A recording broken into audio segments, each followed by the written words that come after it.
كانوا قليلا من الليل ما يهجعون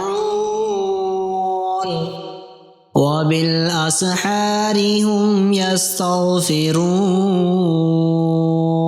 بسم اللہ الرحمن الرحیم۔ شروع کرتا ہوں اللہ کے نام سے جو بڑا مہربان نہایت رحم والا ہے۔ سورۃ صاد کے پڑھنے کے فضائل و فوائد۔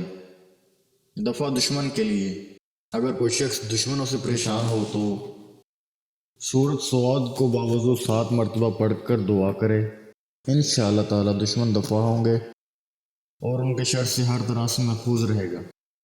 اس طرح کی مزید اسلامک ویڈیوز کو دیکھنے کے لیے آپ ہمارے چینل اسلامک 2 انفو کو سبسکرائب کریں تاکہ آپ کے پاس ہماری نئے آنے والی ویڈیوز کا نوٹیفیکیشن بر وقت ملتا رہے۔ اللہ تعالیٰ آپ کو اپنے حفظ و امان میں رکھے، آمین۔